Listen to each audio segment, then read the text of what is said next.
प्रातः क्लास चल रहा था 10 फरवरी 1968 को।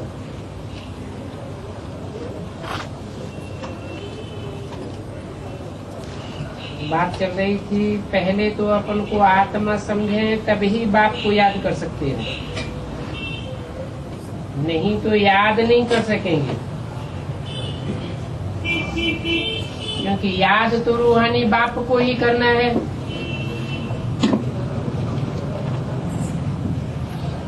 रूहानी बाप याद तभी आवेगा जब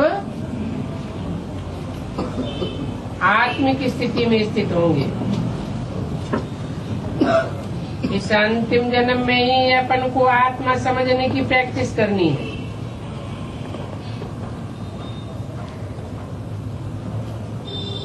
और कोई जन्म में तो प्रैक्टिस करने की बात ही नहीं है। अपन को अविनाशी आत्मा समझें तभी अविनाशी बाप को याद करें।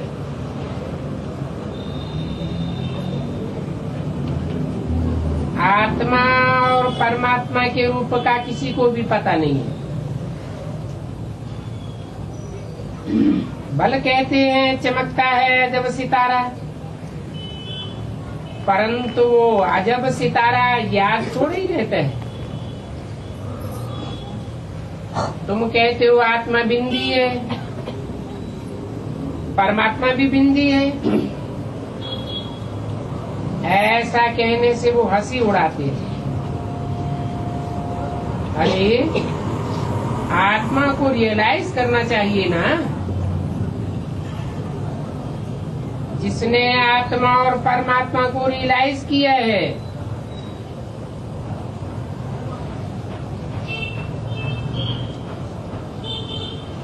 वही रियल आत्मा है।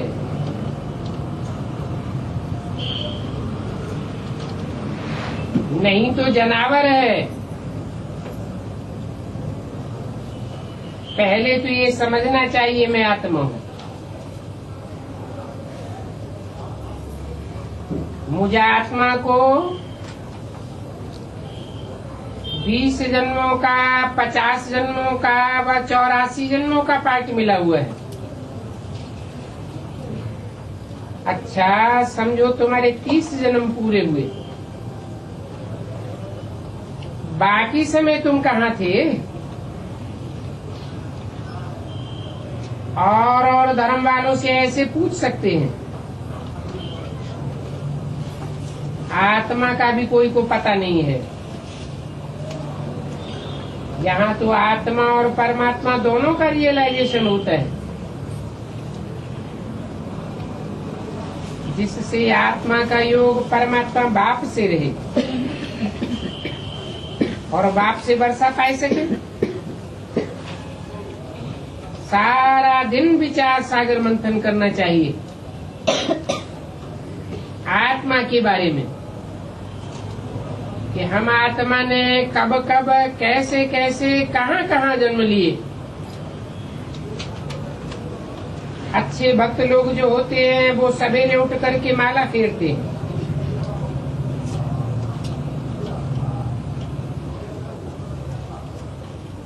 माला के मणकों का स्मरण करते हैं,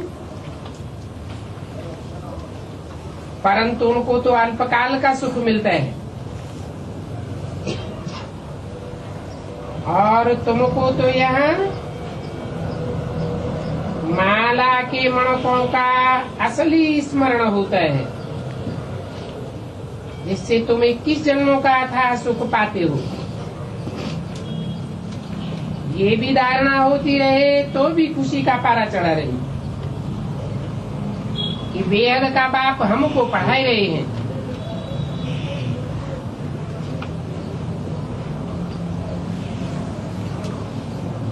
दस फरवरी 1968 की वाणी का तीसरा पेज।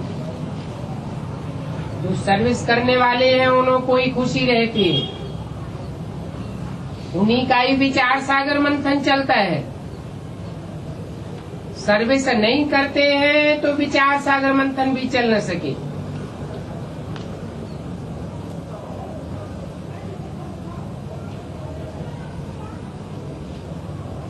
कोई तो अंदर में जलते मरते रहते हैं, खुशी चढ़ती ही नहीं है, बाप पढ़ाए रहे हैं समझते नहीं। देवता बनने का पुरुषार्थ करना चाहिए ना। बाबा जो कहे वो करना चाहिए। कब भी लोभ के वशीभूत होकर के चोरी आदि नहीं करनी है, और कब भी मुख से कुवचन भी न बोलना चाहिए। भूत नहीं आना चाहिए। बात समझाते हैं, कोई भी बात में मुझना नहीं है। ऐसे नहीं कि ब्रह्मा कुमारियां ऐसा क्यों कहती हैं। अरे ब्रह्मा कुमारियां कोई तो राजा कुमारी बनेगी, और कोई ब्रह्मा कुमारी तो प्रजा कुमारी भी बनेगी। चंडाल का जन्म लेने वाले भी तो होते हैं ना।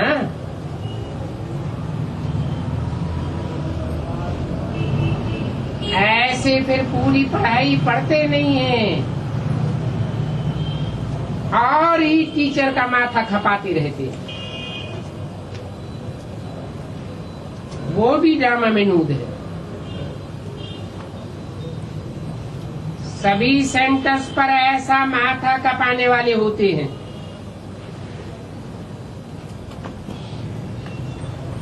आपस में ही लड़ पड़ते हैं, फिर दो दो पार्टियां कर देते हैं। ऐसे भी हैं, ब्राह्मण से भी लड़ पड़ते हैं। अनेक प्रकार के विघ्न पड़ते रहते हैं। मनुष्यों को पति से पावन बनाने में कितनी मेहनत करनी पड़ती है। बाप को जान करके फिर कोई भूल करते हैं तो 100 गुना दंड पड़ जाता है। बाप को बुलाया है कि हमको सुख धाम का मालिक बनाओ, कांटों से फूल बनाओ,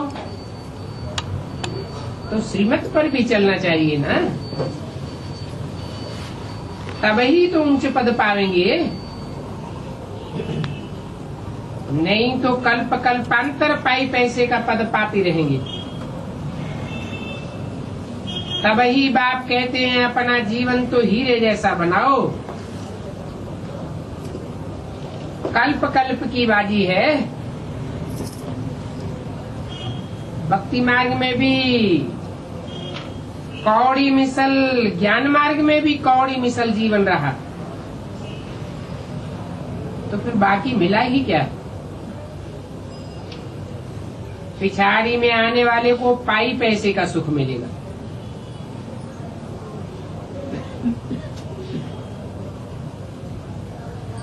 जो आत्मा जितना जितना पहले पहले परम धाम से उतरेगी उतना जास्ती सुख पावेगी। और तुम तो 21 जन्म का पूरा सुख पाते हो। जैसे दीपमाला पर ढेर के ढेर मच्छर जन्मते हैं और मर जाते हैं, वैसे यहाँ भी देरी से आने वालों का क्या हाल होगा। उनमें और उन अल्पकांड जंतुओं में क्या फर्क रहा। जन्म लिया, थोड़ा सुख पाया और ये मरा। परंतु ऐसा जन्म देने के लिए बाप तो नहीं आए।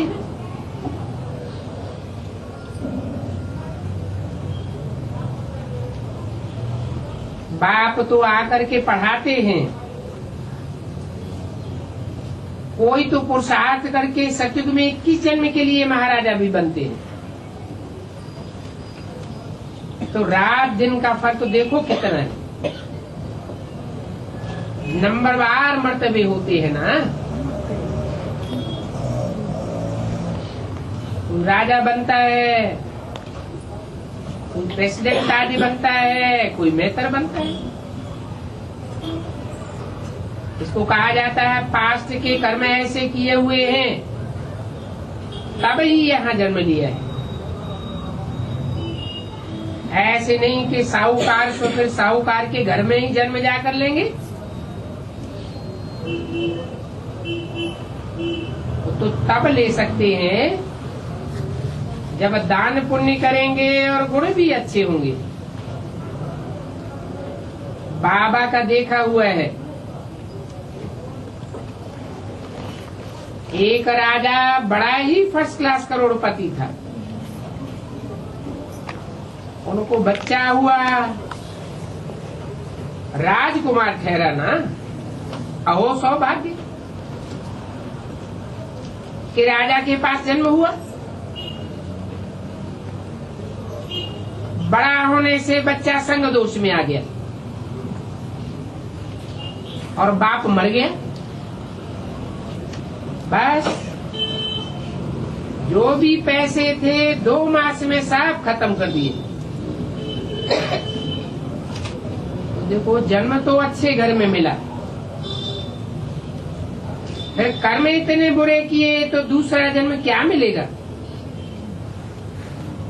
1.5 चमार जाए कि बनेगी। बहुत साहूकार लोग वैश्याओं के पास जाते रहते हैं,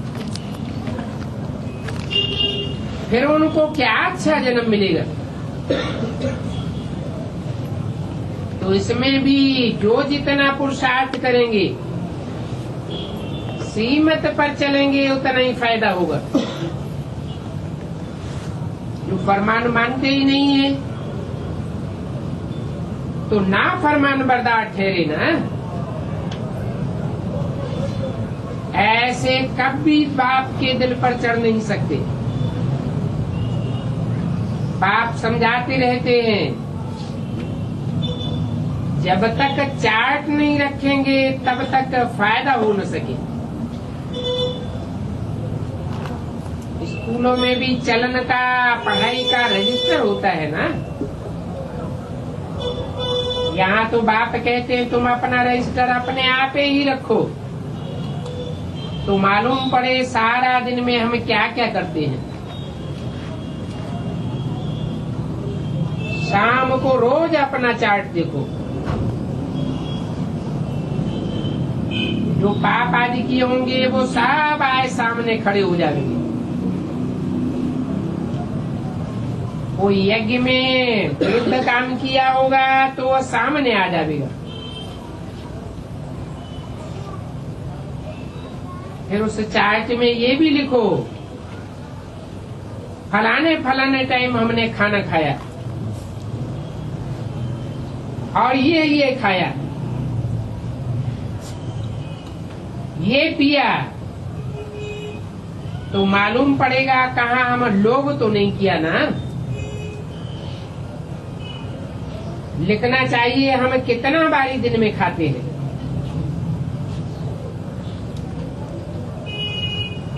अभी खाया पिया सब लिखना चाहिए, तब ही सुधार होगा। बाप समझ जाते हैं इनकी तकदीर में कुछ नहीं है, तो ये रजिस्टर रखते ही नहीं है। समझते थोड़े ही है, ये भगवान वाच है। समझते हैं कि ये बातें तो दादा कहता रहता है, बच्चों को मालूम नहीं पड़ता है कि कौन कहते हैं। कुछ भी रिगार्ड नहीं है, पाप ही करते रहते हैं। ऐसे फिर रिगार्ड रख न सके। रात को बैठ करके सारा दिन की चाल को देखो, सारा दिन क्या क्या खाया क्या पिया, अपन पर नजर रख करके तब आगे बढ़ सकेंगे।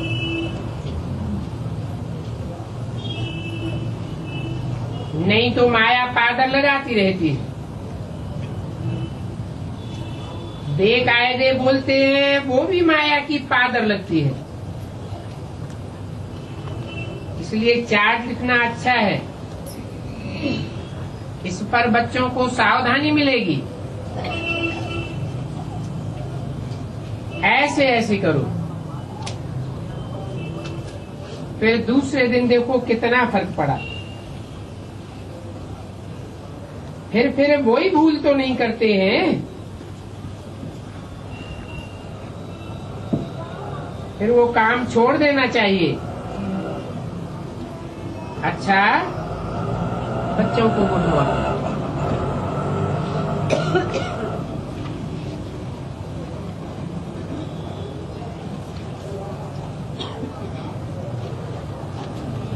अगला प्रातः क्लास है 11 फरवरी सन 1968।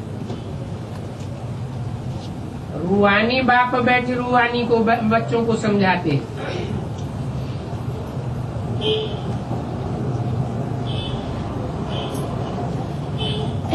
रूहानी बाप भी कर्मेंद्रियों से सुनते हैं, और ये नई बात है क्या कि रूहानी बाप कोई जानी जाननहार नहीं है। उनको भी साकार शरीर में आकर के कर्मेंद्रियों से कर्म करना पड़ता है। दुनिया में और कोई मनुष्य ऐसे कह न सके। तुम्हारे में भी नंबरवार पुरुषार्थ अनुसार समझते हैं, नहीं तो समझते हैं बाप तो जानी जाननहार है। जैसे टीचर पढ़ाते हैं तो स्टूडेंट का नंबरवार पुरुषार्थ अनुसार रजिस्टर शो करता है।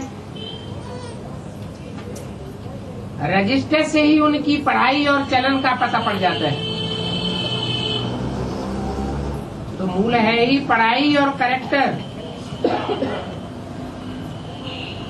ये तो है ईश्वरीय पढ़ाई, जो ईश्वर के सिवाय और कोई पढ़ा ही नहीं सकता। रचयिता और रचना के आदि मध्य अंत के सत्य की नॉलेज है। ये तो कोई भी मनुष्य सारी दुनिया में नहीं जानते हैं।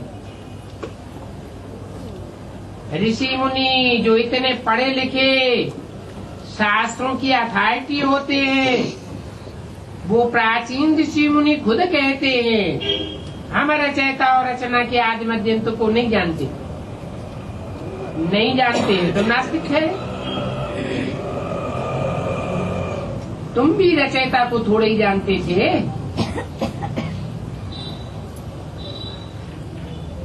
कब की बात? आदि की। बेसिक नॉलेज की बात नहीं है, वही बेसिक है आदि। आदि में तो रचयिता भी प्रत्यक्ष नहीं था और रचना का भी किसी को कुछ पता ही नहीं था। बेसिक नॉलेज में भी वर्षों पढ़ाई पढ़ते रहे, परंतु रचयिता बाप का कुछ भी पता नहीं चला।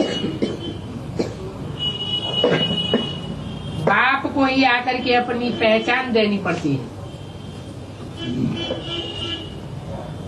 गाया भी जाता है ये है कांटों का जंगल।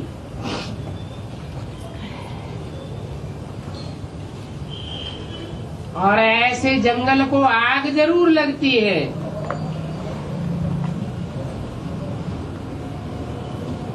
ऐसे जंगल को जो कांटे के कांटे ही रह जाते हैं, सुधरते नहीं हैं। गुलगुल बगीचे को कब आग नहीं लगती है? क्यों नहीं लगती?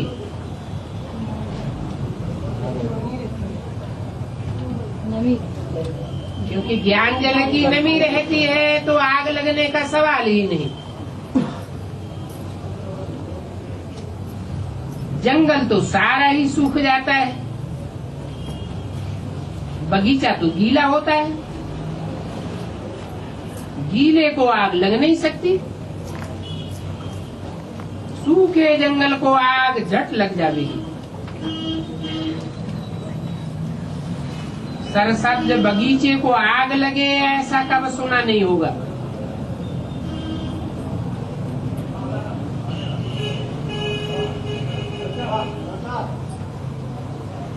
ब्राह्मणों की दुनिया में सरसब्ज बगीचा भी है और कांटों के जंगल भी है। भांति भांति के कांटों के जंगल हैं और भांति भांति के बगीचे हैं सरसब्ज।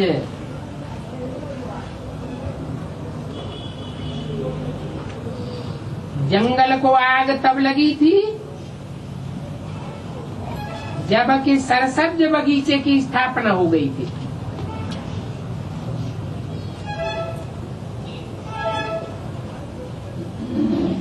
बगीचा भी गुप्त स्थापन हो रहा है।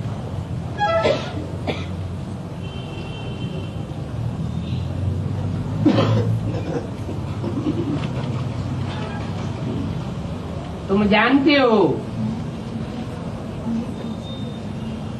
कि हम बगीचा के खुशबूदार नंबरवार देवता बन रहे हैं। उस बगीचे का नाम ही है स्वर्ग। नाम से क्या साबित होता है?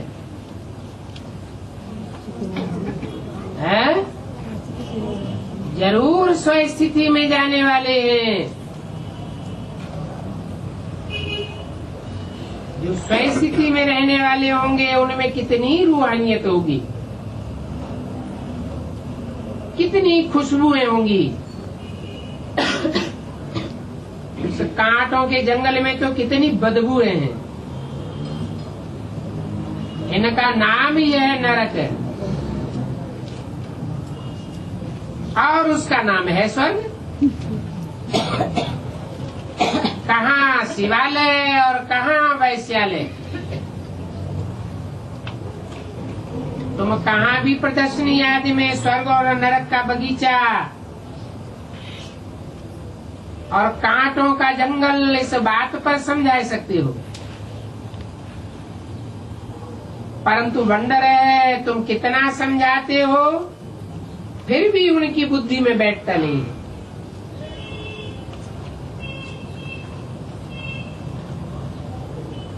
जो इस धर्म के नहीं होंगे उनकी बुद्धि में बैठेगा ही नहीं।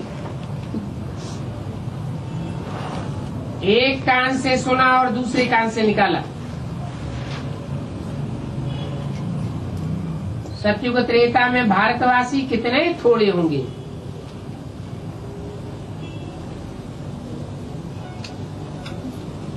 कितने थोड़े होंगे।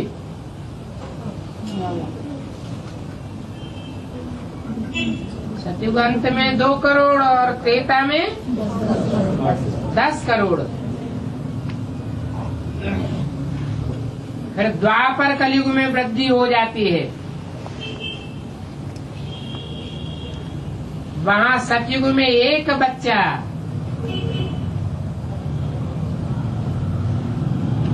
फिर देखो 4-5 बच्चे होते रहते हैं तो वृद्धि हो जाती है ना। भारतवासी जो अभी हिंदू कहलाते वास्तव में वो देवता धर्म के थे। और कोई भी अपने धर्म को नहीं भूलते हैं। धर्म को नहीं भूलते, धर्म पिता को नहीं भूलते। भारतवासी अपने धर्म को भूल जाते हैं। धर्म की स्थापना किसने की वो भी भूल जाते हैं।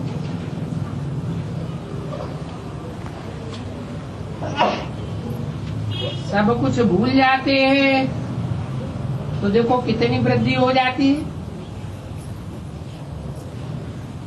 इतने सब ढेर के ढेर मनुष्य तो ज्ञान नहीं लेंगे।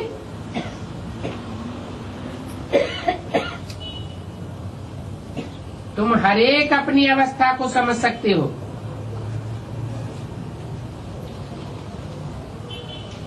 जान सकते हो हमने भक्ति कितनी की है। कि क्या पहचान होगी। पूरा ज्ञान। भक्ति कम की होगी तो कम ज्ञान उठावेंगे, और जास्ती भक्ति की होगी तो जास्ती ज्ञान उठावेंगे। सतो प्रधान भक्ति की होगी तो सतो प्रधान ज्ञान उठावेंगे, आप व्यभिचारी ज्ञान उठावेंगे। तमो प्रधान भक्ति की होगी तो व्यभिचारी ज्ञान उठावेंगे।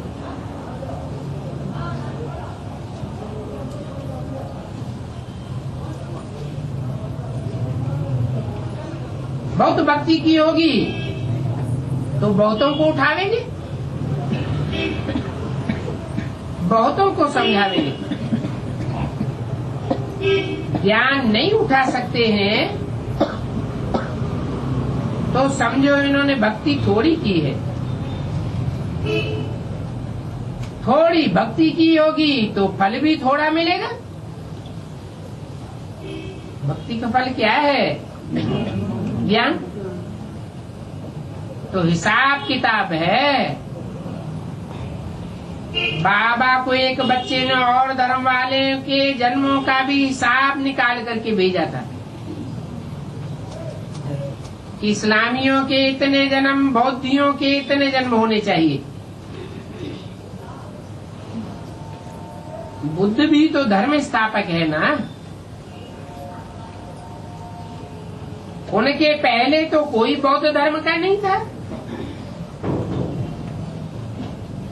एक में बैठ करके धर्म स्थापन किया, फिर एक से अनेकों की वृद्धि होती गई।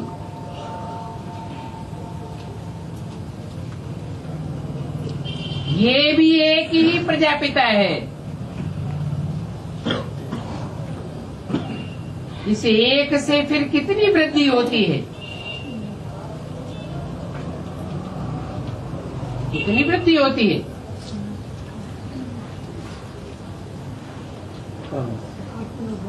है 500-700 करोड़ जो भी प्रजा है कोई भी धर्म की, वो सब मूल में किसकी संतान है? प्रजापिता ब्रह्मा की संतान है। तुमको तो राजा बनना है नई दुनिया में।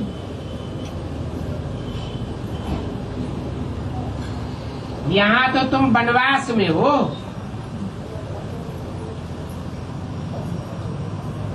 तो कोई भी प्रकार का शौक नहीं रहना चाहिए।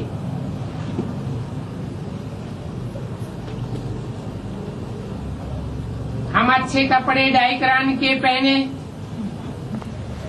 अच्छी साड़ी पहने, ये सब देह अभिमान है।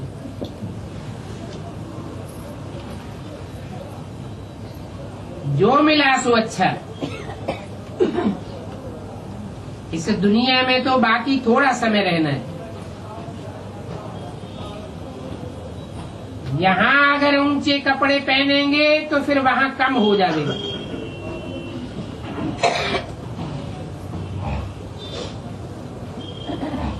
यह पहनूं, यह करूं, ये भी छोड़ देना पड़े। आगे चल करके तुम बच्चों को आप ही साक्षात्कार होते रहेंगे। तुम खुद कहेंगे ये तो बहुत सर्विस करते हैं, इनकी तो कमाल है। जरूर ऐसे ऊंचे पद पावेंगे। फिर आप समान भी बनाते रहते हैं। दिन प्रतिदिन बगीचा तो बड़ा होने का है। जितने देवी देवता सतयुग त्रेता के हैं वो सब यहाँ बनने के हैं।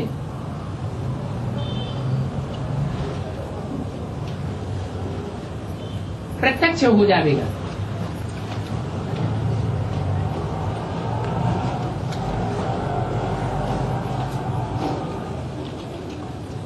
अभी तुम गुप्त पद पाए रहे हो। तुम जानते हो हमें यहाँ मृत्युलोक में पढ़ते हैं। पद फिर अमरलोक में पावेंगे। ऐसी पढ़ाई कब देखी? ये तो वंडरफुल बातें हैं। पढ़ाई पढ़ना पुरानी दुनिया में और पद नई दुनिया में पाना, और पढ़ाने वाला भी वही है जो अमरलोक की स्थापना और मृत्युलोक का विनाश कराने वाला है। वंडरफुल बात है ना। तुम्हारा ये है पुरुषोत्तम संगम युग, और ये युग बहुत छोटा है। इस युग में ही बाप आते हैं पढ़ाने के लिए। अपने से ही पढ़ाई शुरू हो जाती है। जो जो आते जाते हैं पढ़ाई उनकी शुरू होती जाती है। तभी बाबा कहते हैं शिव जयंती सो गीता जयंती। मनुष्य थोड़े ही इन बातों को जानते हैं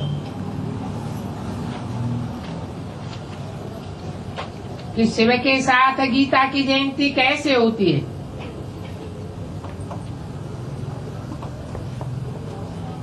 ग्यारह 268 की वाणी का दूसरा पेज। उन्होंने तो कृष्ण का नाम सांवरा रख दिया है।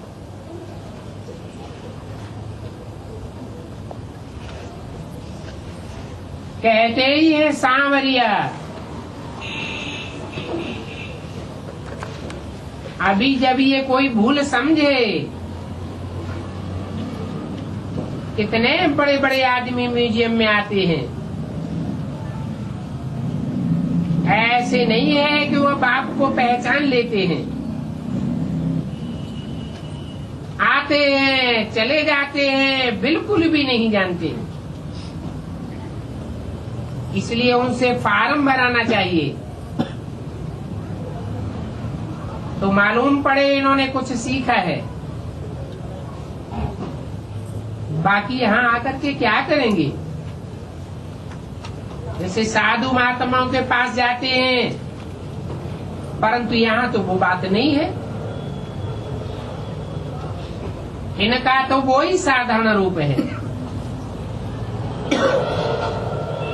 वही ड्रेस आदि है, फर्क कुछ भी नहीं है। इसलिए कोई समझ नहीं सकते हैं। समझते हैं ये तो जवाहरी था,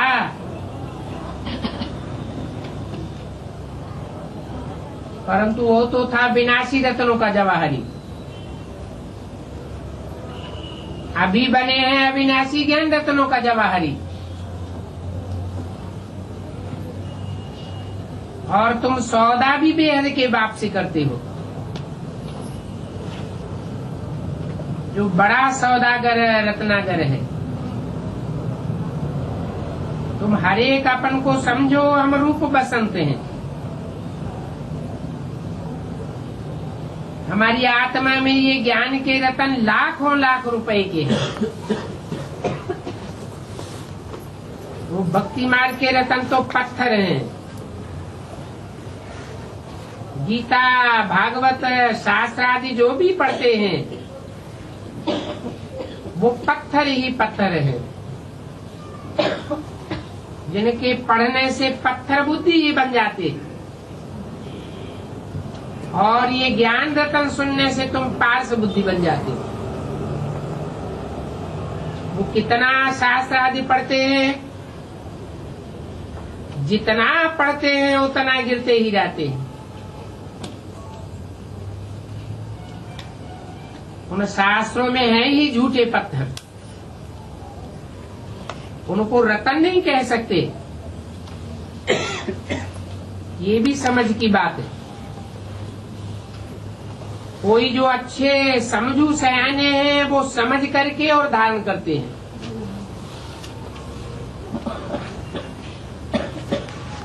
क्या कहा? समझ करके धारणा। बिना समझे कैसे धारणा हो जाएगी?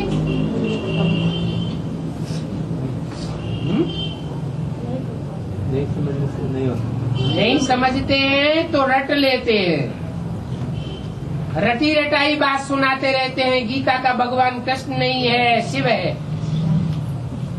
बुद्धि में कुछ भी नहीं बैठता कि गीता का भगवान निराकार शिव ज्योति बिंदु कैसे गीतापति भगवान बनेगा। रट लेते हैं 10 वर्ष में दुनिया का विनाश हो जाएगा।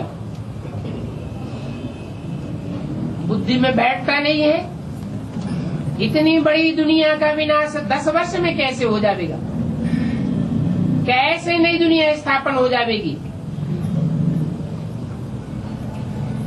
तो समझे बिगर रट लेते हैं, गले तक धारणा होता है, दिल के अंदर बात नीचे नहीं उतरती।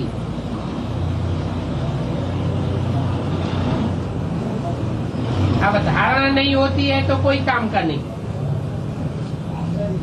झोली में टूंग है तो सारा बह जाता है। बाप कहते हैं तुमको हम अविनाशी ज्ञान रत्नों का दान देते हैं।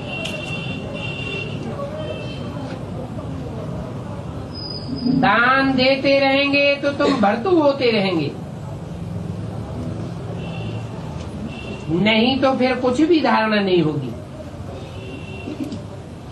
और धारणा न होने का कारण है रोज पढ़ाई पढ़ते नहीं है, कायदे अनुसार चलते ही नहीं है। नहीं तो हर एक स्टूडेंट को पंक्चुअल और रेगुलर ये पढ़ाई पढ़नी चाहिए।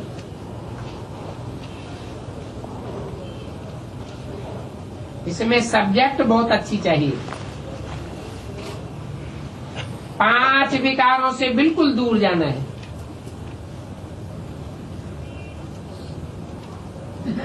तुम कराची में बड़े अच्छे फर्स्ट क्लास थे, सबसे पूछा जाता था तुम कितनी रोटी खावेंगे, हर एक की लिस्ट रहती थी, नियमानुसार ही खाना चाहिए।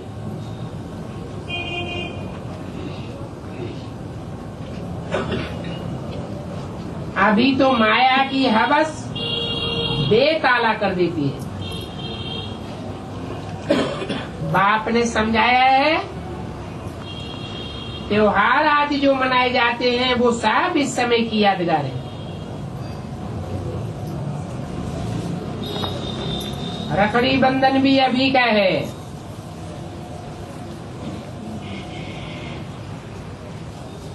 मनुष्य इसका अर्थ नहीं समझते हैं। क्या अर्थ है? रक्षाबंधन में ब्राह्मण आकर के राखी बांधता है। राखी रक्षा की निशानी है। जरूर बाप ब्राह्मण बन करके आया होगा, कोई ब्राह्मण तन में आता है और 5 विकारों से रक्षा के सूत्र में बांधता है।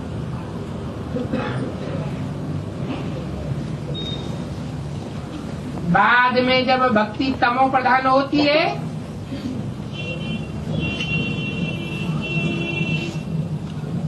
तो कन्याएं भाइयों को बांधने लग पड़ती है पैसा उगारने के लिए।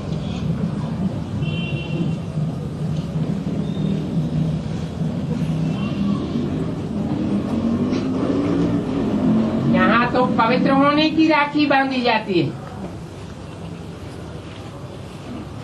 वो तो अपवित्र होने की बांधते हैं। तुम जानते हो आगे पवित्र ब्राह्मण राखी बांधते थे।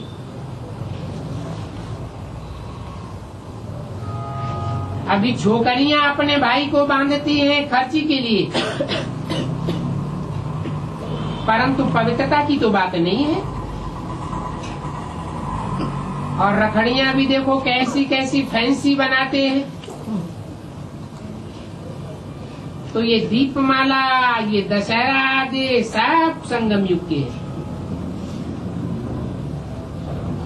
बाप ने जो एक्ट की है वो फिर भक्ति मार्ग में चलती चली आई।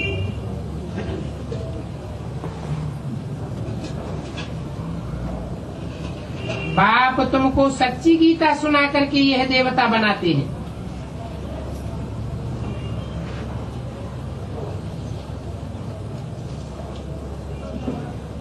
वो गीता तो जन्म जन्मांतर पढ़ते आए हो,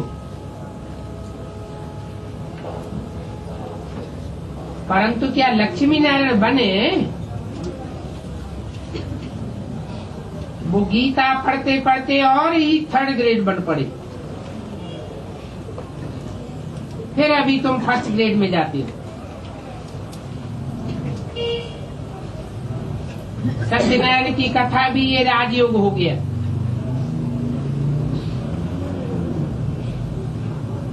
क्योंकि तुम इस सच्ची कथा से नर से नारायण बनते हो। तो अब तुम बच्चों को सारी दुनिया को जगाना है। इसके लिए कितनी ताकत चाहिए? बाप की याद की ताकत से ही तुम कल्प कल्प स्वर्ग की स्थापना करते हो। योग बल से होती है स्थापना और बाहुबल से होता है विनाश।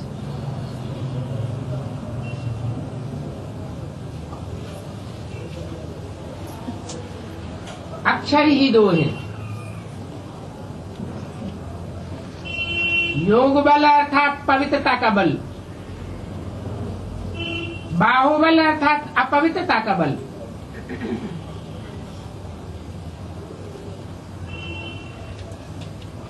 अलाफ और बे, इस योग बल से तुम विश्व के मालिक बन जाते हो। ये साइंस का बल भी बाहु का बल है।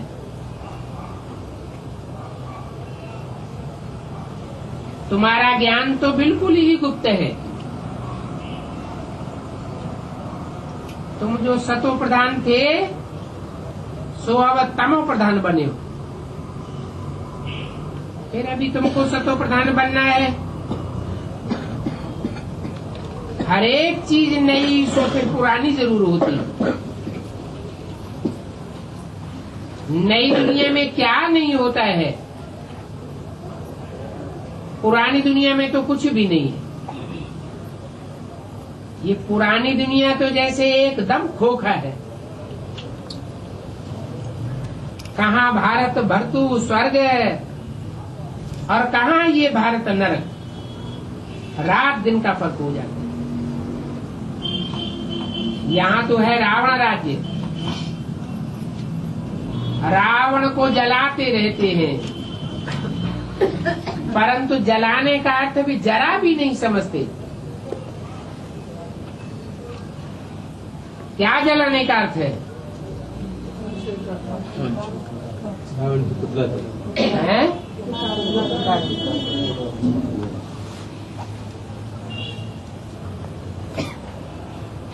कोई जब बहुत दुख देते हैं तो उनका पुतला बना करके जलाते हैं,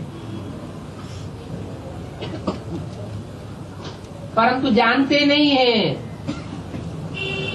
ये कब से जलाना शुरू करते हैं।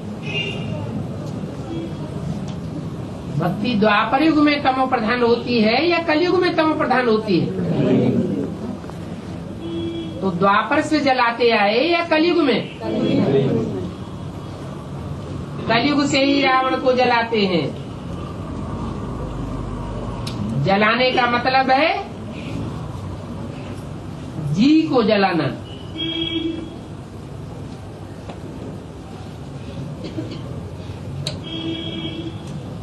तमो प्रधान जलावेंगे या सतो प्रधान जलावेंगे? है? जो तमो प्रधान होते हैं वही दूसरे के दिल को जलाते हैं, जी को जलाते हैं। सतो प्रधान तो कोई को दुख देंगे ही नहीं।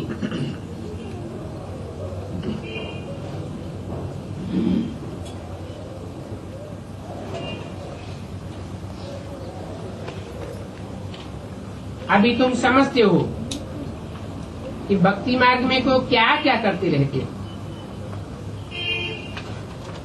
जाड़ की एक बीमारी होती है,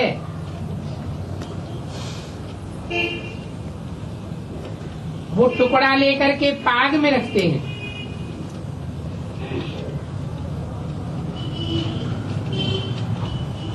कहते हैं हम लंका लूट करके लाए। इसको कहा जाता है अज्ञान। तुम्हारे में भी कल अज्ञान था, आज ज्ञान है। कल तुम नरक में थे, आज स्वर्ग में हो। रियलिटी में तुम स्वर्ग में जा रहे हो। ऐसे नहीं जैसे वो लोग सिर्फ कहते हैं स्वर्गवासी हुआ, परंतु स्वर्गवासी तो कोई होता नहीं है। सब इसी नरक की दुनिया में जन्म लेते रहते हैं। तुम तो स्वर्ग में चले जाएंगे, फिर ये नरक होगा ही नहीं। बल तुम्हारी बुद्धि में है। नरकवासी नरक में जन्म लेते हैं और स्वर्गवासी स्वर्ग में जन्म लेते हैं। फिर नरक से स्वर्ग कैसे बनेगा? नर से नारायण बन जाएंगे। नर से नारायण बन जाएंगे तो नरक से नारायण कैसे बन जाएंगे? नर होते हैं नरक में। नारायण स्वर्ग में होगा या नरक में होगा? तो कैसे होगा? यहाँ वाइब्रेशन पहले परिवर्तन होंगे, मन बुद्धि रूपी आत्मा के, जिनके वाइब्रेशन और संकल्प पूरे शुद्ध हो जाएंगे। उनको वातावरण कैसा मिलेगा? सात्विक वातावरण मिलेगा।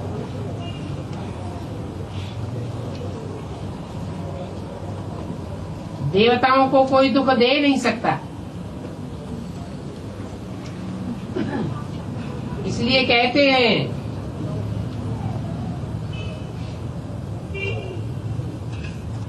जैसे वाइब्रेशन से शरीर छोड़ते हैं वैसी ही दुनिया में जाके जन्म लेंगे। खराब भावनाओं से शरीर छोड़ते हैं तो दुर्गति को पाते हैं, अंतमते सोगते हो जाती है।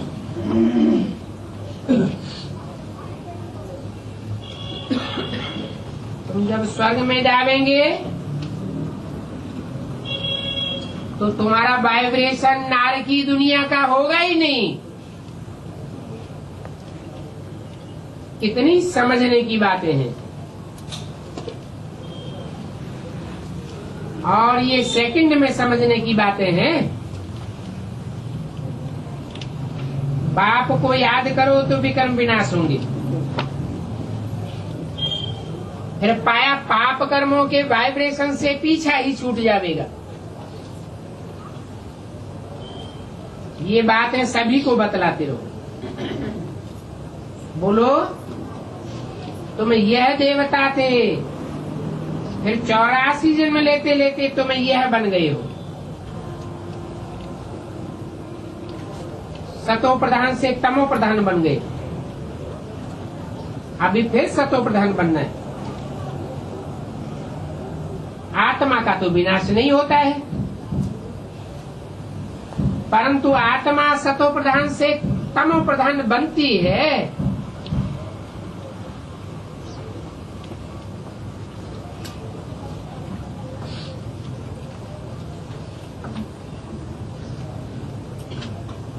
बाबा किस्म किस्म से समझाते रहते। 11/2/68 की वाणी का 3रा पेज। बाबा बताते हैं कि मेन बैटरी कब पुरानी नहीं होती है,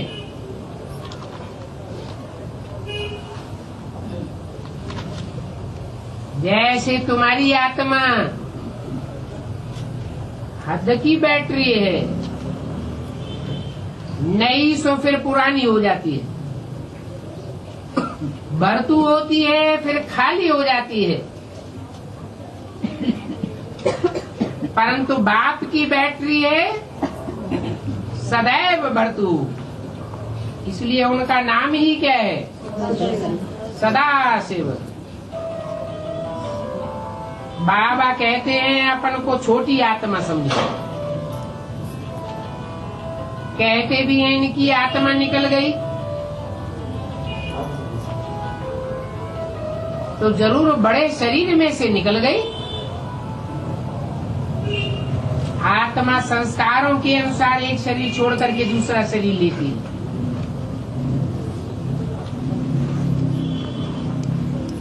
संस्कार वाइब्रेशन से बनते हैं।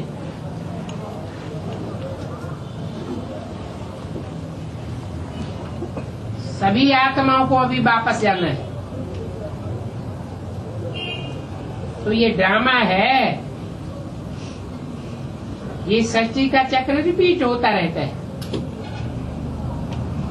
पिछाड़ी में जितने मनुष्य होंगे उतनी आत्माएं भी जरूर होंगी। हिसाब निकालते हैं तो कहते हैं अभी दुनिया में इतने मनुष्य हैं, परंतु ऐसे क्यों नहीं कहते हैं इतनी आत्माएं हैं? क्यों नहीं कहते? आत्माओं की गिनती हो ही नहीं सकती। आत्मा किसी को देखने में आती नहीं है। बाप कहते हैं बच्चे तुम मुझे कितना भूल गए हो, सभी का फिर मुझे आकर कल्याण करना है। तब पुकारते हैं तुम बाप को इतना नहीं समझते हो, परंतु तुम बाप को क्यों भूल जाते हो? बाप थोड़े ही बच्चों को भूलेंगे, ये तो हो ही नहीं सकता। बाप आते ही हैं पतित आत्माओं को पावन बनाने के लिए।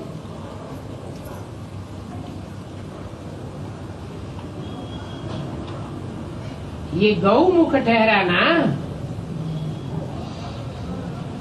बैल की तो बात ही नहीं है।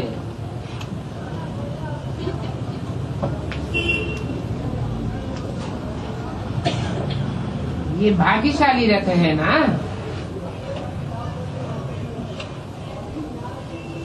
बाबा तुम बच्चों को कहते हैं कि तुम शिव बाबा को भक्ति मार्ग में संगारते आए हो, परंतु लिंग को तो बाबा नहीं कहा जाता। बाबा तो ग्रैंडफादर को कहा जाता है ना। तो ये संगारने की बात कब की है? संगम युग की बात है। ये बात पक्का याद रहे। शिव बाबा को याद करने से बहुत फायदा है। इस ब्रह्मा का तो नाम भी न लो।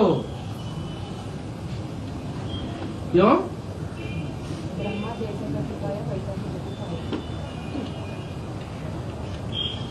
नाम किस आधार पर बनता है?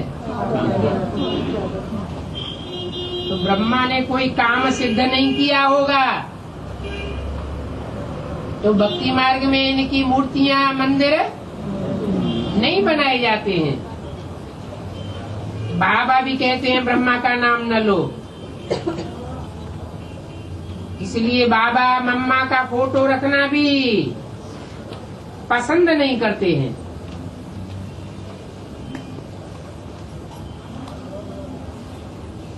कब कब ख्याल आता है साफ फोटो तोड़ फोड़ करके निकाल देवे।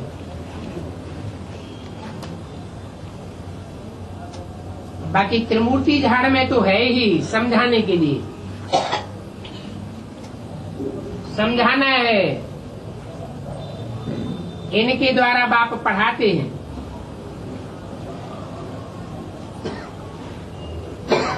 परंतु इनको थोड़े ही याद करना है। इनका फोटो तो कभी न लो, नहीं तो फंस मरेंगे। इनका फोटो लेने से फंस मरेंगे। मम्मा की फोटो भी क्यों लें? भक्त लोग अपने गुरु का चित्र रखते हैं, परंतु यह कोई हमारा गुरु थोड़े ही है।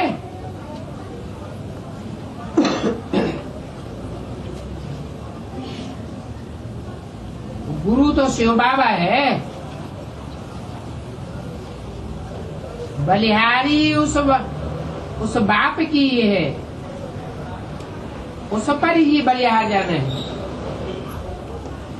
और यह भी उन पर बलिहार गया। अब की बात है, हैं? ये ब्रह्मा उस बाप पर कब बलिहार गया? 36। यज्ञ के आदि की बात है। जब पता चला कि साक्षात्कारों का अर्थ ये है, नई दुनिया बनने वाली है, मुझे नई दुनिया में कृष्ण के रूप में जन्म लेना है, तो असलियत का पता लग गया। ये तो बुद्धि में नहीं बैठा। इस नरक की दुनिया को ही स्वर्ग बनना है, परंतु इतना पक्का निश्चय बैठ गया कि नई दुनिया बनेगी, उस नई दुनिया में मैं पहला कंस बनने वाला हूँ। फिर क्यों भूल गया? है? फिर क्यों भूल गया प्रजापिता? प्रजापिता को इसलिए भूल गया कि प्रजापिता को भी उस समय पूरा ज्ञान नहीं था। वही पुरानी संस्कृति की गीता बैठ पढ़ करके सुनाते थे। कौन? प्रजापिता। एक दिन ऐसा भी आवेगा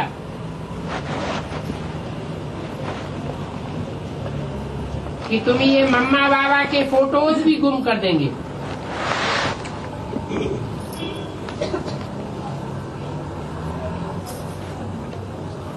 तुम सभी स्टूडेंट हो ना? अभी बाप कहते हैं माँ में एकम याद करो। अगर ब्रह्मा को भी याद किया तो माँ में एकम याद किया या दूजम को भी याद कर लिया? कैसे? बाप में ही माँ समाये। बाप में ही माता है।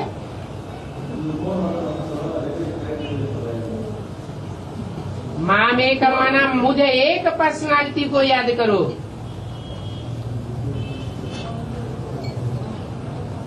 जब एक को ही याद करना है तो ये फोटो आदि क्यों रखना चाहिए?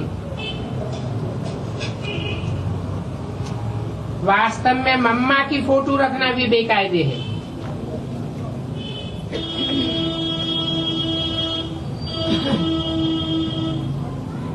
बहुतों ने मम्मा के पिछाड़ी पढ़ाई भी छोड़ दी। कैसे? कब की बात है?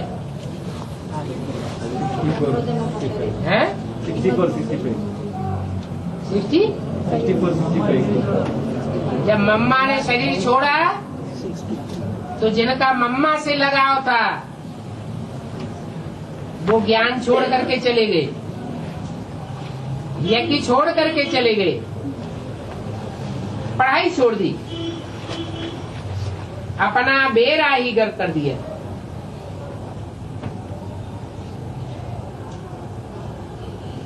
देहधारी का लगाव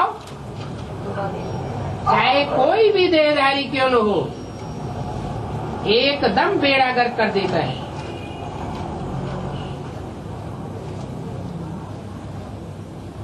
संशय आ गया, मम्मा क्यों गई?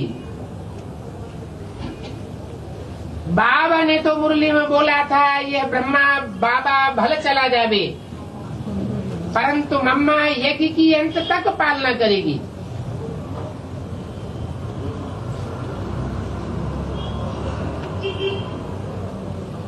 तो प्रश्न चित्त होते रहते हैं, ये मम्मा क्यों गई, ऐसा क्यों हुआ।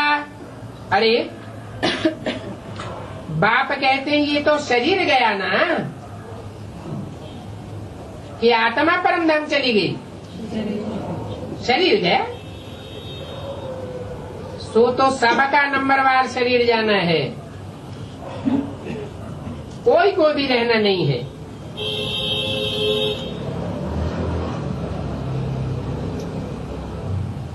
आज हम माँ कल तम्मा, हम सब पाठधारी हैं,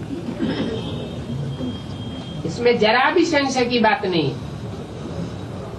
सभी खलास हो जाएंगे। ये तो जानवरों की दुनिया है और हम तो जाते हैं सचुगी फूलों की दुनिया में। फिर कांटों से मोह क्यों होना चाहिए है? मम्मा बाबा कांटे हो गए क्या? शरीर कांटा, शरीर कांटा, देह अभिमान शरीर का ऊपर 63 जन्म तुम भक्ति मार्ग के ये शास्त्र पढ़ते पूजा करते आए हो, और पूजा भी पहले पहले तुमने शिव की है।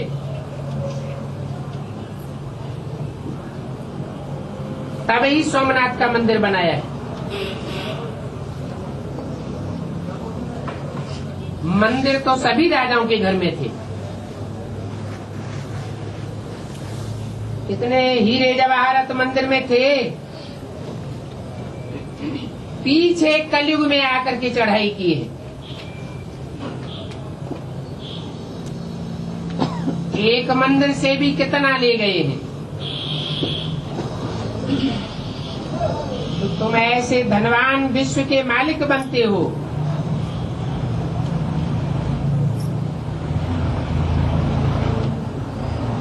परंतु इन्हों के राज्य को कितना वर्ष हुआ ये किसी को पता नहीं।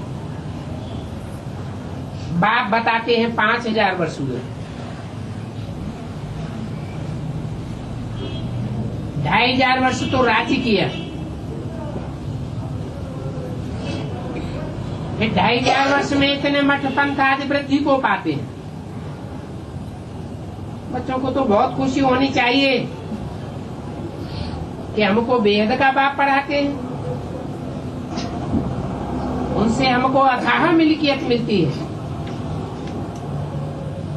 दिखाते हैं सागर से देवता निकले, रत्नों की थालियां भर भर के देते थे। अभी तुमको ज्ञान रत्नों की थालियां भर भर के मिल रही है ना, ये बाप ज्ञान का सागर है ना। कोई तो अच्छी रीति झोली भरते हैं, कोई की झोली खाली रह जाती है। जो अच्छी रीति पढ़ेंगे पढ़ावेंगे जरूर अच्छे धनवान बनेंगे, राजधानी स्थापन होती है। ये सब ड्रामा में है। जो अच्छी रीति पढ़ते हैं उनको स्कॉलरशिप मिलती है। ये है ईश्वरीय स्कॉलरशिप, अविनाशी है, और वो है आसुरी और विनाशी। ये सीढ़ी बड़ी वंडरफुल है, 84 जन्मों की कहानी है। बाबा तो कहते हैं छत जितनी बड़ी सीढ़ी बनाओ तो अंधे की औलाद अंधों की आंखें खुले। ऐसे ट्रांसलाइट के चित्र हों जो क्लियर करके दिखाई दे, तो मनुष्य देख करके वंडर खावे, फिर तुम्हारा नाम भी बाला होता जाएगा। अभी जो सिर्फ फेरी पहन करके जाते हैं वो फिर आवेंगे, 2-4 बार फेरी पहन कर फिर तकदीर में होगा तो जम जावेंगे।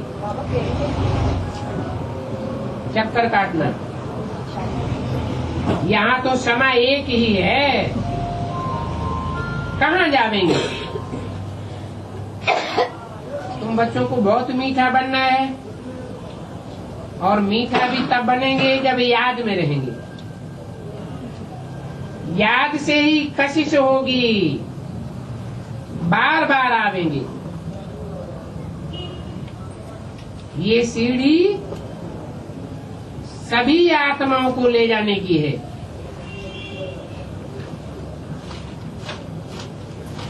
ऊपर जावेंगे, फिर नीचे आवेंगे, जावेंगे फट से, फिर नंबर बार आवेंगे। वंडर है, हिस्ट्री ज्योग्राफी रिपीट कैसे होती है? किसने ये सब बातें समझाई हैं, उनको याद तो करना चाहिए। ऐसे नहीं शिव बाबा चला गया फिर आवेगा नहीं। बाप तो अभी ओमिनी प्रेजेंट है,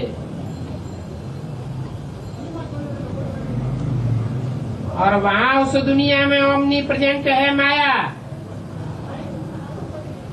और यहाँ है बाप। अच्छा ओम शांति।